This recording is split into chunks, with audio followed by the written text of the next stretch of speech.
Hello friends, welcome to Code Crash Coding. In this video, we are going to learn about Python interview questions related to list. So we know list is a data type in Python that is used to store multiple items in a single variable. So with the help of a variable, we can store a particular value, but with the help of a data type, we can store the multiple values in a single variable. So let's start with the first question. Question here says, how will you get the max and minimum value items of a list? So how to get a maximum and minimum value of a list? We have some random values here, 99, then 0, then 12, then -4, and then 100. This is the content of list, and you want to identify here which is the maximum and minimum value in this particular list. So how to get this?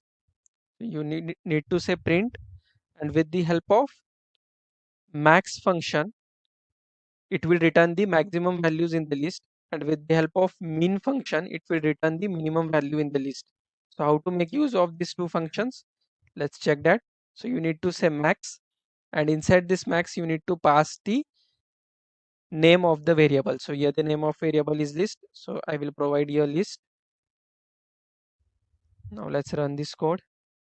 So see, here we are getting the maximum as 100 because the maximum value in our list is 100. And in similar way, you need to make use of min, and inside the min you need to pass the name of variable. Now it will provide you the minimum value. So see, you are getting 100 and -4 here because -4 is the lowest value here. Now let's say this was our numeric content. If you have string content, then what will happen? If you have list 1 and here you say like a b c, then xyz, then let's say pqr. So this is my content here. And now if you try to print the maximum and minimum of list 1, then how it will identify the maximum and minimum here? Let's run the code. So see, here maximum we are getting as xyz and the minimum we are getting as abc. So it is providing maximum and minimum value as per the alphabetical order. So in the alphabets from a to z, a appears at the first position, so it is the lowest value, and accordingly x is at the higher end. So if you go from alphabetical order a to z, then you will get a, then p, and then x, right? So in that way it identified the maximum and minimum value here. I hope you understand the difference here. Now let's move towards the next question. How will you reverse a list? So there is a built-in function called reverse, so it reverses the objects of list. Now let's see in the demo how to reverse a list. So here we have the two list. Let me remove these two print statements. What we will do, we will try to reverse the list here. So how to do that? You need to provide a list, then provide dot, and all the built-in functions which are available for this particular list type of variable will get populated here. You need to select the reverse. So it will automatically reverse your list, and then you try to print the list here. Also we will reverse the list one dot reverse, and then we will try to print here list one. Let's run this code. So see, our list was having the content 99, 0, 12, -4 and 100. It got reversed now. It is printing 100, -4, 12, 0 and 99. And in similar way, list 1 is also reversed. So with this help of reverse function, you will be able to reverse your list. Now next question, how will you sort a list? So list.sort, here for the reverse we were having the reverse function. Now for the sorting we have the sort function which will sort objects of list. So let's see how we can do this in the demo. So instead of reversing, I will say yes sort. See, we are getting the function sort. Also list1 dot sort. Let's run this code. So see, our list is sorted now. It is starting from the lowest value -4 and then increasing till the highest value. So it is printing our elements in the ascending order, and in similar way Here the second list, which is printing the lowest value ABC, then PQR, then XYZ, it had sorted the content in alphabetical order. So in this way you can sort the content of the list. Now let's move towards the next question. How will you insert an object at given index in a list? So we have learned that list is changeable. Means once you declare a list, you will be able to change the content of list. Then how to insert an object at a given index in list? Means if you want to insert a particular value at a particular index position, so how to do this? Let me remove this part here. We will just have the list here. Let's say now I want to add another content in this list. So I will say here list dot, and you need to make use of add. Once you make use of add function here, list dot append. You have the function called append, and with the help of append you can have the value here. Let's say I want to add 1. Now let's run this code. So see, the value that we have added here is getting added at the last position. Means our list was having the value still 100, and then we have make use of this function list dot append and this particular value. So this particular value is getting appended at the last position. But I don't want it should get appended at last position. I want to add that particular value to a particular index position. So that is the question here. So how we can do this? So with the help of insert function.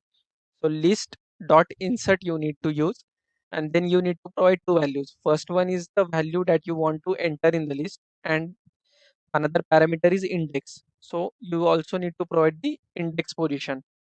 So let's see how we can do this.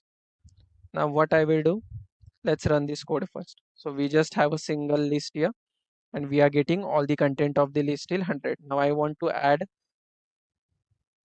here list dot insert. So you need to make use of insert, and let's say I want to add the value 1 at 0th index position.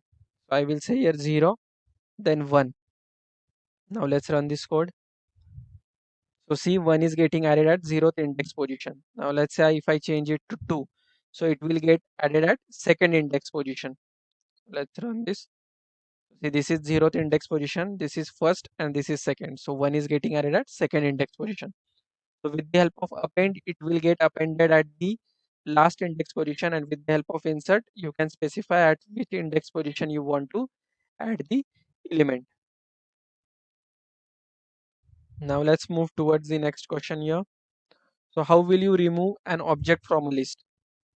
So we have the function called remove to remove a particular value from a list, and you need to pass that particular value to this remove function.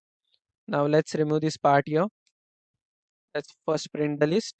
So this is our content of the list, and I want to remove this 0 from this list. So how I can do this?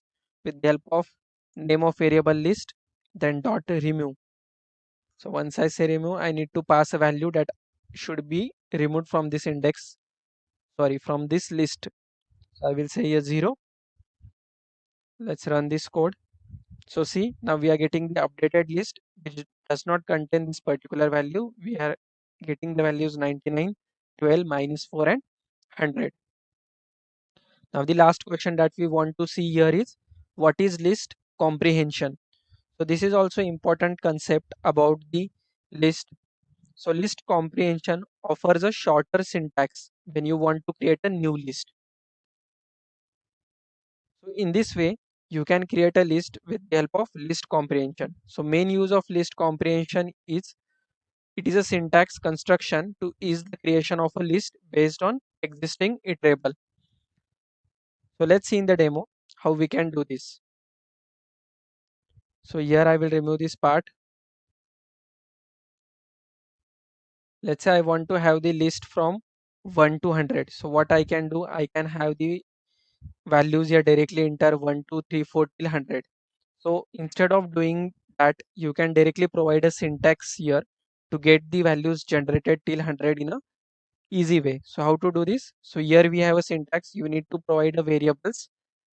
Let's say this particular variable, you can provide any variable name. Let's say I say here X, then you need to say for, because you are trying to iterate the list here, means you try to get the values from 1 to 100. So you need to say for x in range, and then you need to say 100, and then you will print this list. Now let's run this code. So see, we are getting the value of list starting from 0 till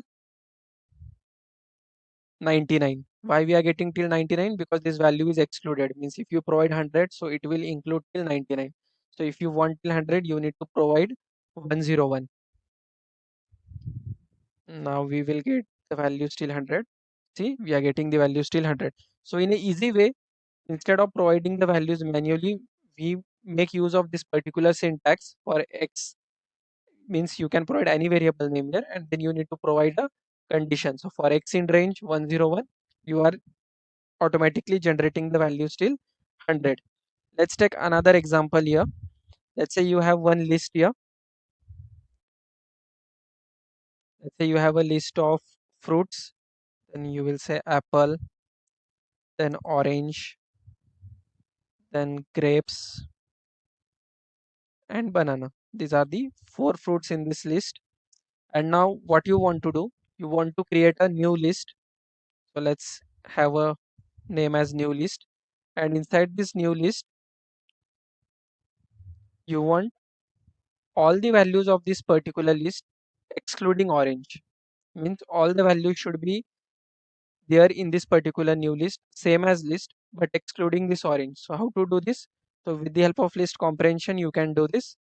You need to say any variable name you can give. I will say here x. Then for x in list, you need to pass the same variable name here, list, and then you need to apply the condition. Now what this statement will do, let's check that first. New list.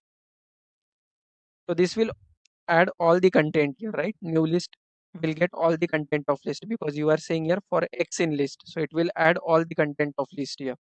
But I don't want the orange here, so you need to provide a condition here. If x not equal to, so you need to make use of not equal to operator, exclamation mark and equal, and then you need to say here orange. This will include the orange and provide all other values. Let's run this. So see, you are getting only three values here: apple, grapes, and banana. The another value is excluded.